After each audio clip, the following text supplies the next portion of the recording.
green water. It's filling up. I don't see any leaks, and it's quiet.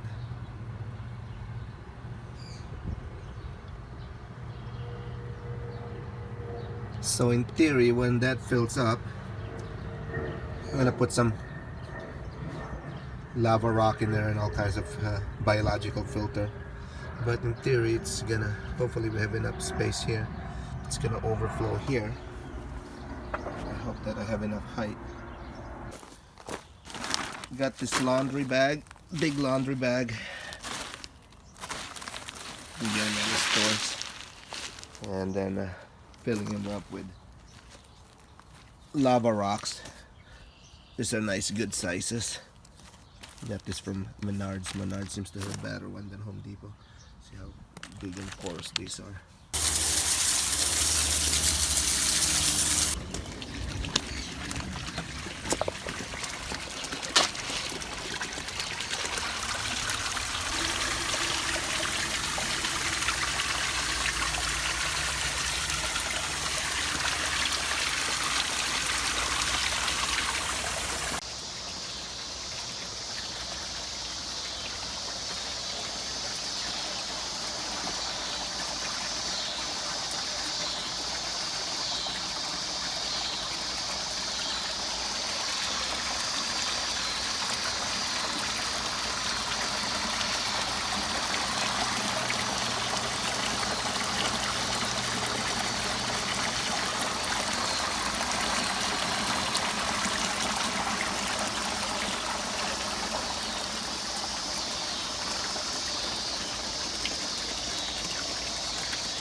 These are floor buffing pads from Home Depot. It's like $4. Go to the rental section, and some Ace Hardware has them to any place that have rental equipments for home remodeling. And these are the buffer pads for the refinishing floor and polishing marble and all sort of stuff. This is 17 inches, so as you can see, I'll show you in a little bit, it fits my drum perfectly. Okay, now the ones I have on my filter box right now, those are the same ones I've had for over a year. I haven't changed them. I just keep adding 1 or 2 every year, and they stay there all winter long. So you could tell that they're pretty hardy and they're pretty good. And you just rinse them out, you know, once a week or so when you see that it's getting kind of gunk. Now this is the foam that I used again along with the pads. And I use this to mainly sort of culture beneficial bacteria. And again, the ones that I have on my filter box right now, I've had them for over a year, going on 2 years, and it's been there all winter long, so it's holding up pretty good. This is from Joann's Fabric, but you can certainly get this in any fabric store, and I think some Michaels might have them. And what I do is I just kind of cut a circle out of it to fit, and I'll show what that is on the filter box. And these small foams right here, you can cut these up also and use them as a filter, biological filter media. Now it's also a good idea to have a backup pump. I have another one here in case that fails. Always have one available. We do have a UV sterilizer. It's 55 watts, stainless steel, that we could hook up to the pond if we need to. It's August right now, and we really don't have a need for it. Water's been clear, and so I didn't install it. Here's our Laguna filter. The only reason this is hooked up is because we had it from a previous year, but it does help. We have the vegetable garden right here, so whenever we want to water the plant, actually it's doing so well, we just run this.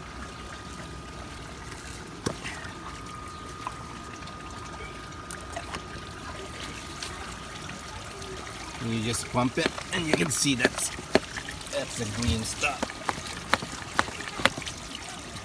I'm doing some water change. I have to water the garden anyway, so I would take it from here directly, because then it's a lot of nutrients for the vegetables. This is a vegetable garden that we did. We'll keep that running until it turns clear. So we'll just push that in. Close it back. It's done. There's the vegetable garden right there, and it actually has a lot of height that it provides some shade here for that morning sun coming from the east, so it does shade that area a little bit. And this iris over here in the center does provide a little bit of shade for the most part. It's in August right now, and as you can see, the water's still clear, and I've been lucky. I haven't had any algae bloom. And I can see all the way down at the bottom, it's very clear, and the fish are happy, and it's an overstocked pond, as you can tell. But these are some of the things that I'm doing to keep it clear. And really you can see all the way down to the bottom. I haven't had a, knock on wood, algae bloom. Like I said, we've had a lot of 90 degrees, and the water's being clear this way. I did buy UV sterilizer filter, but I didn't hook that up. I don't think I'm gonna need to. I do have it just for a backup, but for the most part, I try not to put anything in this water, any chemicals, any additives, or any type of UV clarification, because they do kill beneficial bacteria also at the same time. So I want to keep it natural as possible if I can. Now I'm going to show you what I have in there. So the water comes through there, goes underneath here, and goes up on that gravel. I'm going to talk over here because once I get closer, you'll see that you won't be able to hear anything. But that bog filter right there, right above it, I'll show you what that looks. But as you can tell, those plants are doing very well and blooming like crazy. So it tells me two things: that it's doing what it's supposed to do and sucking up all the nutrients from that. So that's kind of a makeshift bog filter, and it goes in this area, which is my so that would be the first one would be my biological filter. The second one would be more for the mechanical, and I'll show you what's in there.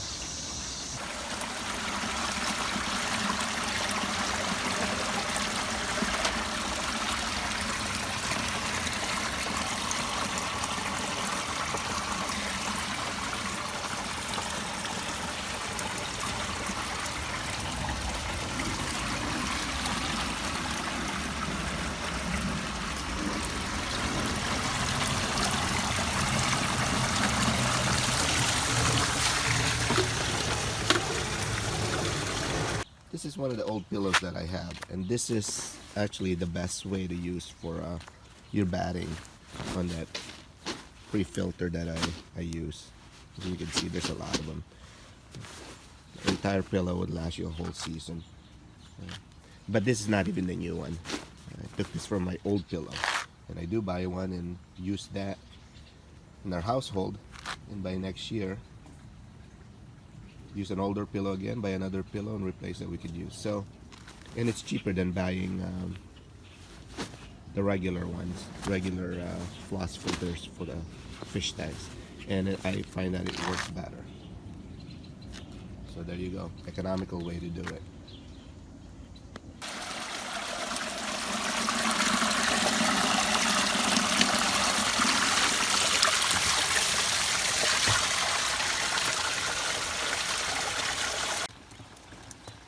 I'm gonna go ahead and replace this batting. I've already rewashed this a couple of times, as you can tell.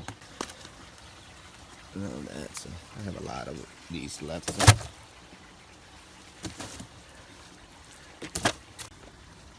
There we go, all done. But before we pour that in, I found a couple of more barley straw and from my old fish tank and some bio balls. So we're gonna put that at the bottom there and clear out the round pre-filter that we had before we put it all back.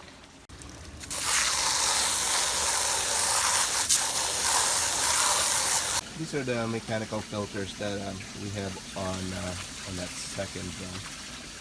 So this is reverse. Those are the two polishing ones from Home Depot for the floor one.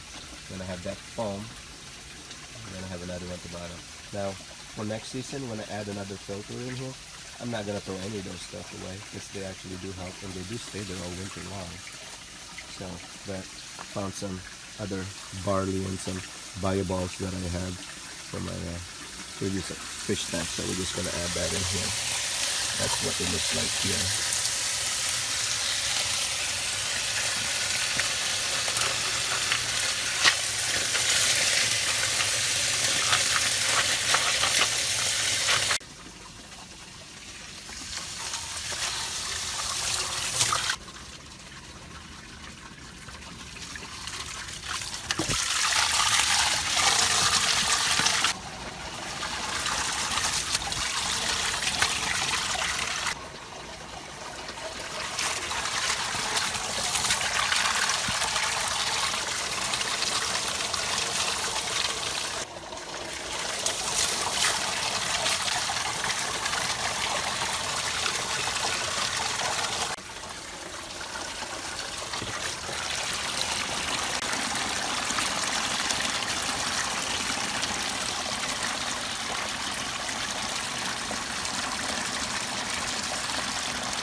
And here's our hermit crab, by the way. He's out here for the summer. There he is. Hi, Hugo.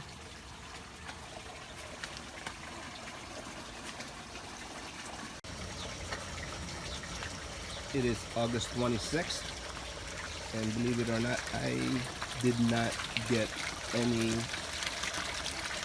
algae bloom, and I don't anticipate it this year at all. A couple of the combinations did help out for it, I think. As you can see, water crystal clear. It's an overstocked pond. They get fed a lot. Added some plants up here to try to suck up as much of the nutrients from the pond as possible. The garden over there. You could see my little homemade bog filter inside those two filter boxes. One of them, you could see that taro plant. It wasn't supposed to grow that big. It's only supposed to grow that big.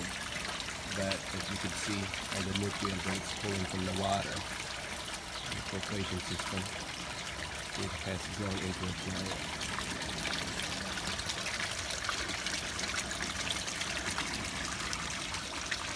So crystal clear. I will have to hook up my UV light. Crystal clear, they're all happy and they're pretty much all healthy. And they are growing.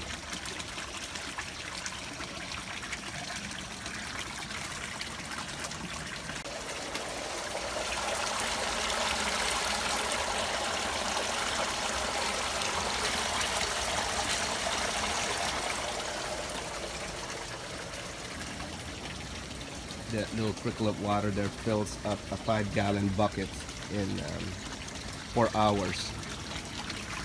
So it's about 30 gallons per day that it's dripping into the pond.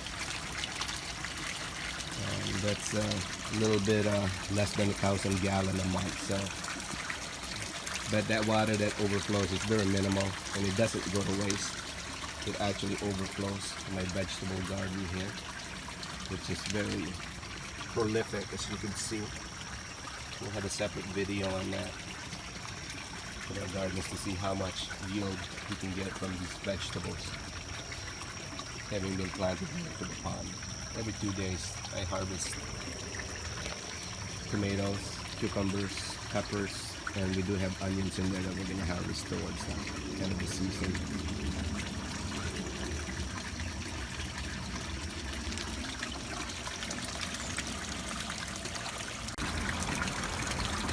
It is September 7th, and as you can see, the water is still so clear.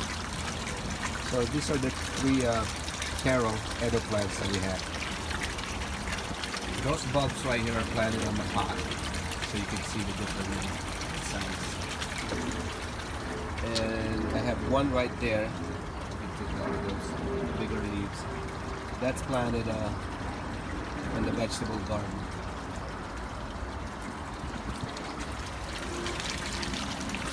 And that huge one over there, that's planted inside the filter as a bog filter. Those are all the same bulbs. So that one, and that medium one, and that huge one. Amazing. So you can tell the difference of how much nutrients it's pulling in the filter. Actually, all the plants are there. I didn't even need to camouflage those DIY filter barrels because the plants just kind of overpowers that and hides it itself. You can tell from back here. It's very difficult to tell that there's a mechanical filtration behind those plants.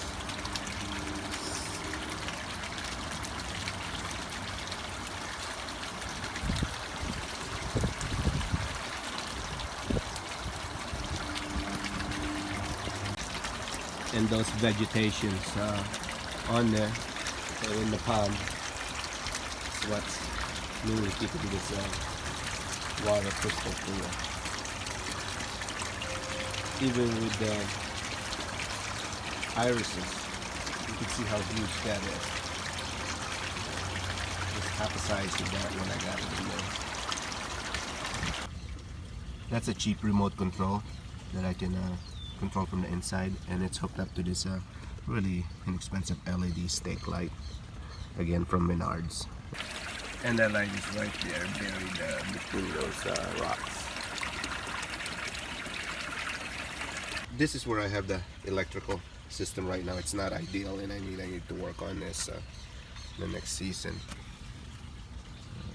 So I'm gonna run some electrical junction boxes out here to control this, but I think to show you that I do have a small pump. It's for a 10-gallon. It's for a 10-gallon aquarium from Walmart. That's like, I don't know, $8, and that's been constantly running for I don't know, 2 years now. And there's that bubbler right there. It's for the corner of the pond. And that right there is from the Laguna. It is September 23. Yesterday was the first day of fall, and we've been getting into the low 60s. Right now it's 58 degrees. So I'm going to be switching koi food to wheat food. But this is how the pond is looking. And as you can see, we've got taro plant. Gigantic. It's huge.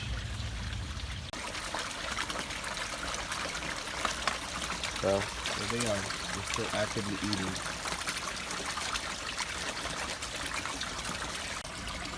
That is an Oasis skimmer, portable one. One thing I wish I did built in with the pond when I built this pond was to build a skimmer, because it does help a lot with all the falling leaves.